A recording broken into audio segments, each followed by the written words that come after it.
আসসালামু আলাইকুম। ম্যাথ করতে গিয়ে কিছু ক্যালকুলেশন নিয়ে খুবই কনফিউশনে পড়তে হয়।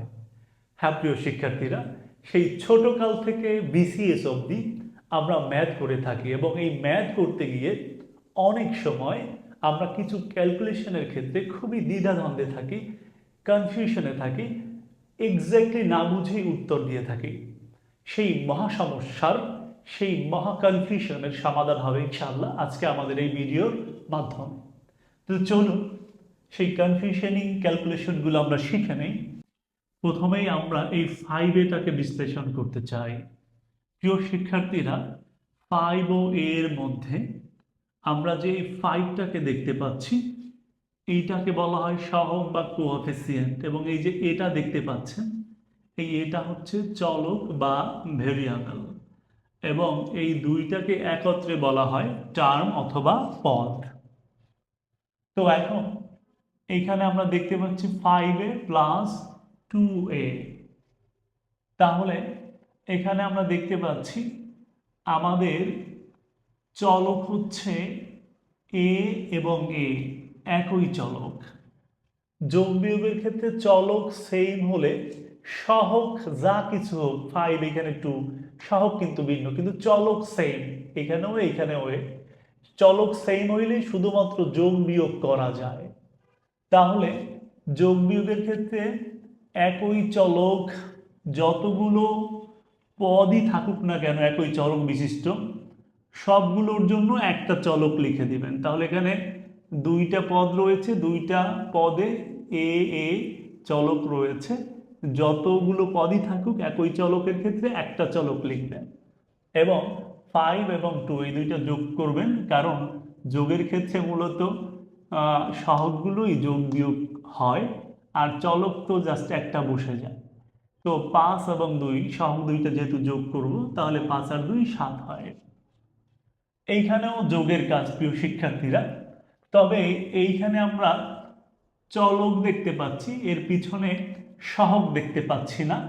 মনে রাখবেন, চলকের পিছনে যদি কোনো সহগ না থাকে তাহলে প্রাকৃতিকভাবেই ওখানে 1 থাকে।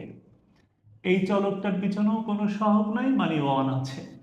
তো আমরা যোগ বিয়োগের ক্ষেত্রে জানি চলক, একই চলকের ক্ষেত্রে একটি চলক লিখে দিলেই হয়, তো দুইটা এর ক্ষেত্রে একটাই লিখে দিলেই হবে, এবং এই সহগগুলোর মধ্যে মূলত যোগের কাজ সম্পন্ন হয়। তাহলে সহগ আছে এখানেও এক, এখানেও এক, মনে মনে এক আর এক 2। গুণের ক্ষেত্রে এ এ গুণ করলে আমরা দেখতে পাচ্ছি এ স্কোয়ার হয়।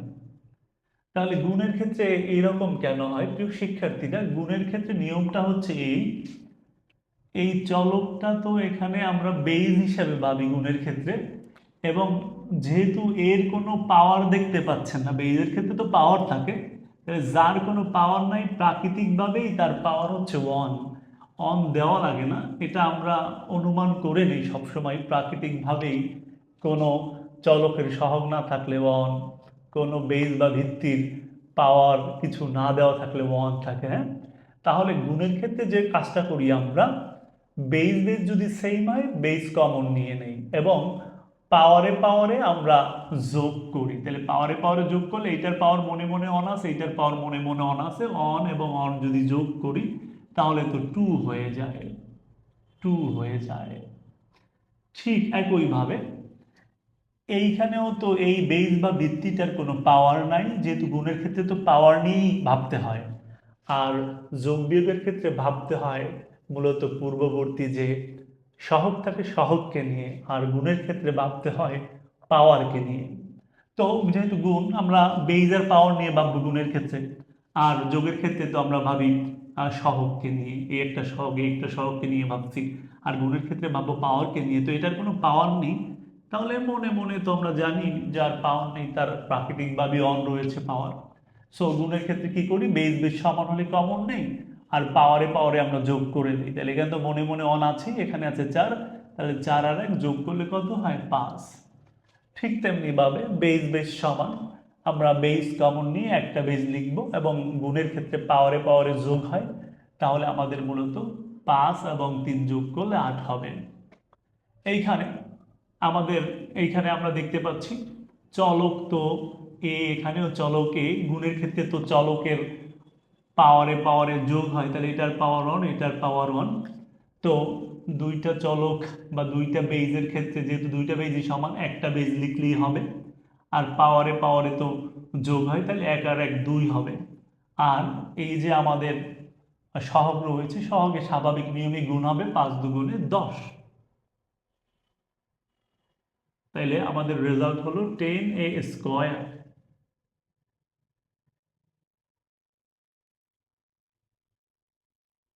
তারপরে আমরা দেখতে পাচ্ছি এইখানে একটা খুব কনফিউশনিং টার্মস ক্রিয়েট হয় আমাদের, যে এই এ থেকে এ বিয়োগ করলে 0 হয়, আবার এই এ থেকে এ ভাগ করলে 1 হয়। এইটা কি রকম?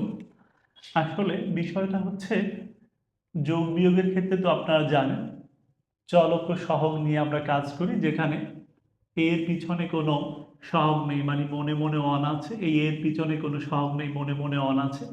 সো একটা এ থেকে একটা এ বিয়োগ করলে 0ই হবে। আর ভাগের বেলায় কীরকম করি, এ দিয়ে এর ভাগ করলে এ অক্ষে এ, এ অক্ষে এ, তো 1 রে 1 দিয়ে ভাগ করলে তো একই থাকে। আরও একটা সিস্টেম, আরও একটা জিনিস মনে রাখবেন, গুণের ক্ষেত্রে যেমন পাওয়ারে পাওয়ারে যোগ হয়, গুণের ক্ষেত্রে দুইটা বেজ মিলে একটা বেজ, বা একাধিক একই জাতীয় বেজ মিলে একটা বেজ, এবং পাওয়ারে পাওয়ারে যোগ হয়। অপরদিকে ভাগের ক্ষেত্রে আমাদের দুইটা বেজ মিলে একটা বেজ হবে, বেজ সমান হলে বেজ কমন নেওয়া যায়, একটা বেজ হবে, এবং পাওয়ারে পাওয়ারে বিয়োগ হয়। গুণের ক্ষেত্রে হয় পাওয়ারে পাওয়ারে যোগ, ভাগের ক্ষেত্রে বিয়োগ। তো 4 থেকে এই 2 গেলে আমাদের কিন্তু কত থাকবে? 2 থাকবে।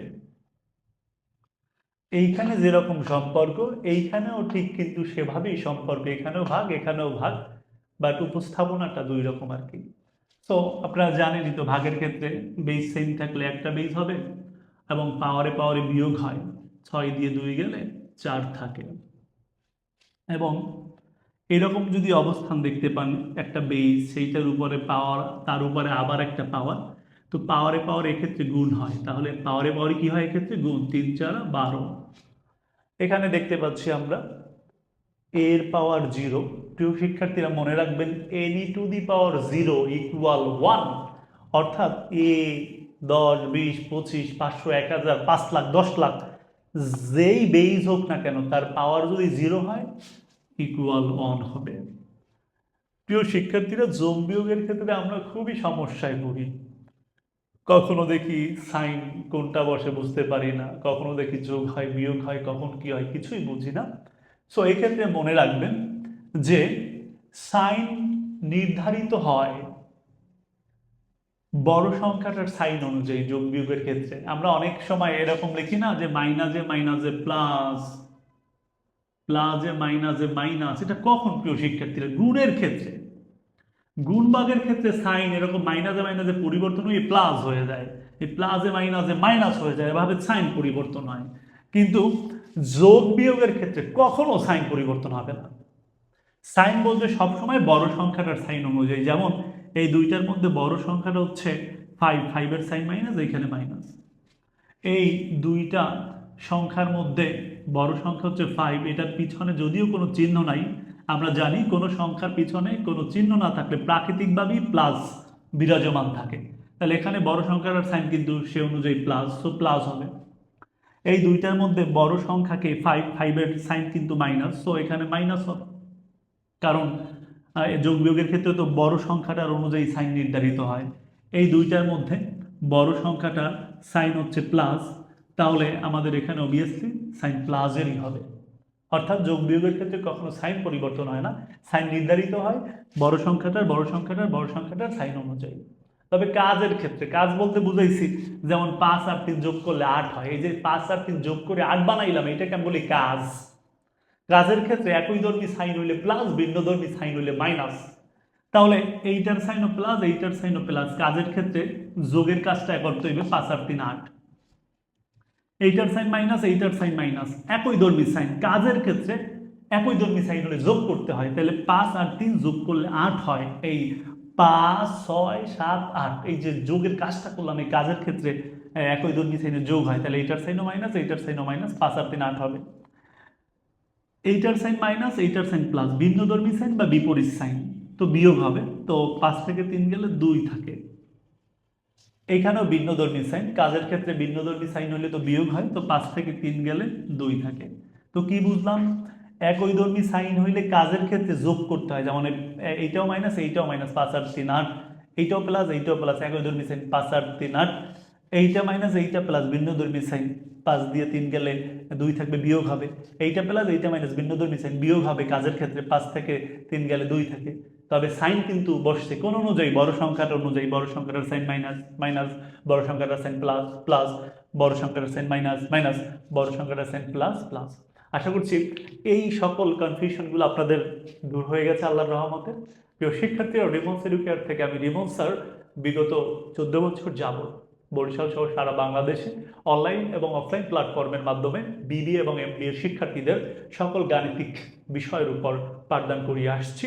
সেটা accounting department, marketing department, management department, finance and banking department, সব ডিপার্টমেন্টের সকল ম্যাথমেটিক্যাল সাবজেক্টেই। সো আপনারা যে কেউ অনলাইন অথবা অফলাইন যে কোনো প্ল্যাটফর্মে আমার কোর্স করতে চান অথবা আমার কাছে পড়তে চান, নিম্নের হোয়াটসঅ্যাপ নাম্বারে মূলত যোগাযোগ করবেন এবং আপনারা রিমন্স এডুকেয়ার অফিসিয়াল ফেসবুক পেজে মেসেজের মাধ্যমে যোগাযোগ করতে পারেন। আর আমাদের রিমন্স এডুকেয়ার যে ফেসবুক পেজ রয়েছে এবং ইউটিউব চ্যানেল রয়েছে, দুটোতেই নিয়মিত live class, video recorded class, free suggestions দেওয়া হয়।